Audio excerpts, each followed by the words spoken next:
When there is no more room in hell, the dead will walk the earth. Look closely and you might catch a couple of familiar faces. And this thing with Richie, I mean, Christ, that was bloody awful. Welcome to WatchMojo.com, and today we're counting down our picks for the top 10 original actor appearances in remakes. Take care of yourself.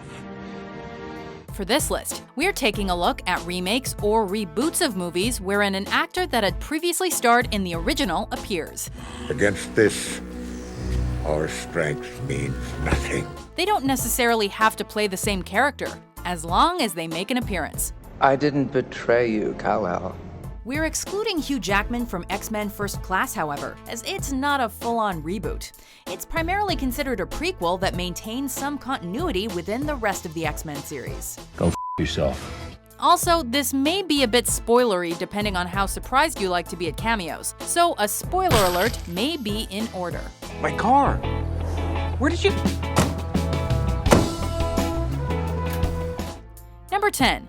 Michael Caine, Get Carter. Small world, isn't it? Very. Fresh off appearances in Alfie, The Italian Job, and a few other notable films, Michael Caine was the natural choice to play Jack Carter, a hardened gangster who investigates his brother's death. That was left for you this evening. What is it? My brother Frank. While working on the film, the actor drew on his own experiences to play the criminal with a hard edge, as he'd come from a blue-collar background where many of his friends were involved in lawbreaking. Well, it's Carter. That's my name. And her father was my brother, and he was murdered last Sunday. When the film was remade with Sylvester Stallone starring as Carter, it seemed only natural to pay homage to the original, and so Michael Caine was brought back to play another important role this time around. Brumby. I'm not turning round. Suit yourself.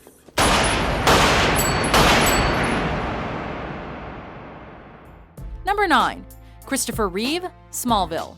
I don't have all the answers. I'm still on the same journey as you are, Kal-El.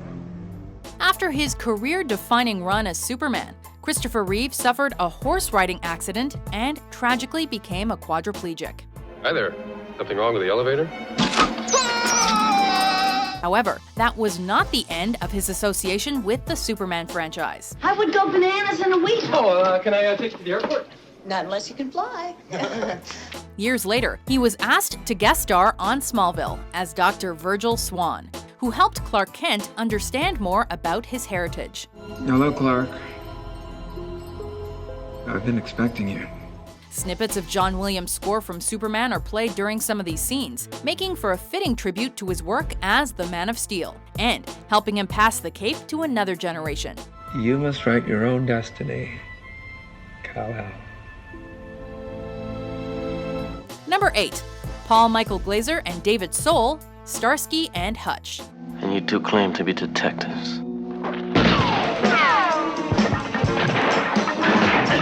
As a film, the remake of the classic detective series stayed reasonably close to its roots, featuring familiar characters and the Ford Torino that just screams 70s, with a lot more laughs thrown in.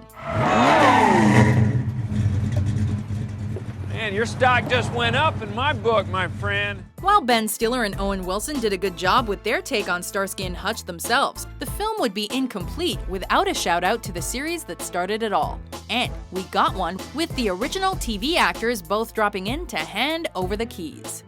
This is Zebra 3, we're on it. Hutch, let's roll. I think he means you. Good luck. Allow me.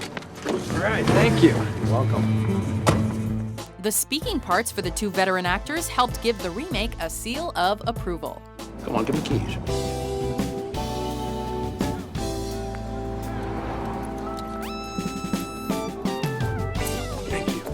Thank you. Number 7. Hugh Keays-Byrne, Mad Max Fury Road. The Night Rider. The Night Rider. Remember him when you look at the night sky.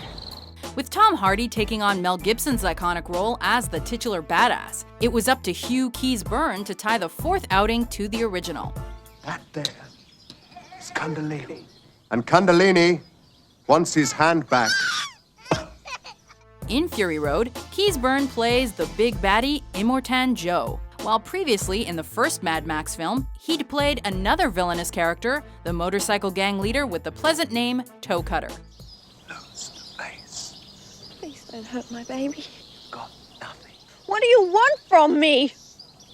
Don't change the subject. Hold it! I was... Right there! The intervening 36 years helped to significantly improve Keays-Byrne's acting skills, leading him to give a memorable performance and allowing George Miller to pay homage to the earlier movie without Gibson. That's my child! I want them back! They're my property! Number 6. Chris Sarandon, Fright Night. Welcome to Fright Night. In the first Fright Night film, Chris Sarandon gave a surprisingly layered, yet still bloodthirsty performance as vampiric villain Jerry Dandridge. You deserve to die, boy. Nearly 30 years later, he returned, but this time, the vampire gets him. What the hell do you think you're doing? Hey, no! Stay in the car! Hey, you stop in the middle of the road, you got a tail light out. I can't... Playing the cameo role of JD in Fright Night 2.0, the character's initials are a nod to his original character's name, who in 2011 was played by Colin Farrell. Staying true to the spirit of the original with its signature humor and horror, the inclusion of Sarandon was one way filmmakers tried to appeal to existing fans of the series. And it worked.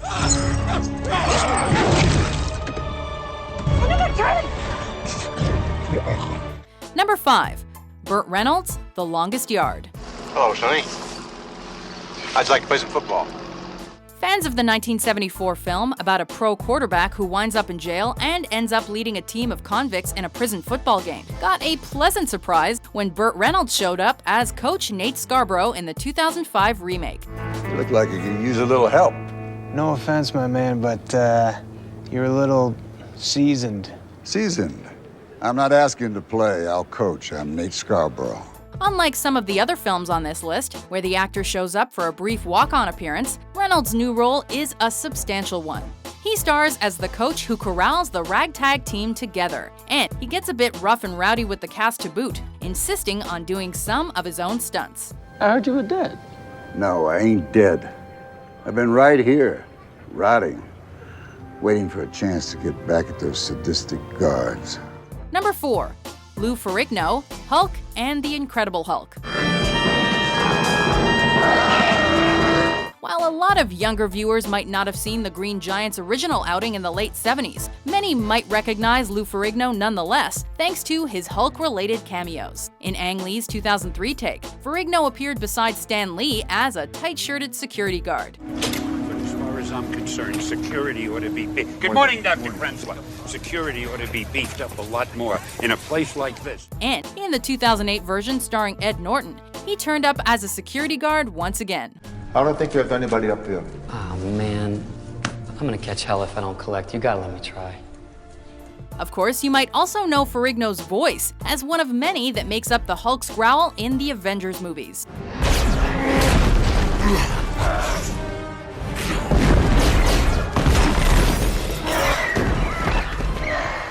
Though it's a small part, he injects the role with real fury and helps connect the franchise to its roots. The Hulk's just not complete without him. You are the man. God bless you, brother. Number 3. Charlton Heston, Planet of the Apes.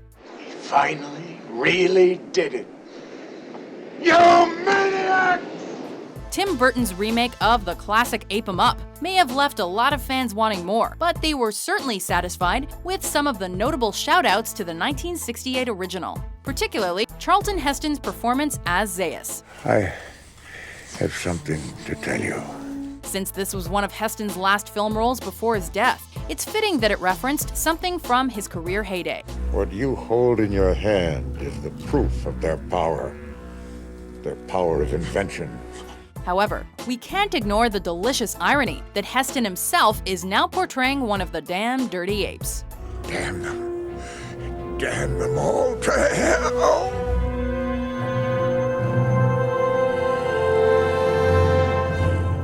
Number 2. Johnny Depp, 21 Jump Street. Metro Police Jump Street Division. Yeah. Come on, you guys are Jump Street? Yeah. That's funny because we were actually Jump Street. What? That's crazy. Oh, yeah. Most of the cameos on this list were designed to pay tribute to the source material, and 21 Jump Street is no different. Well, for the most part. Oh, shit! Oh, my God! Oh, shit! Oh, my God! While the 80s series on which Johnny Depp got his big break featured more drama than comedy, Depp decided that if he were to return to the franchise, he'd like to have some fun. It's not against the law to be afraid. So why don't you just leave me alone, all right? Okay. Not only did he insist on having his former co-star Peter DeLuise come back with him, he also forced writers to kill them both off.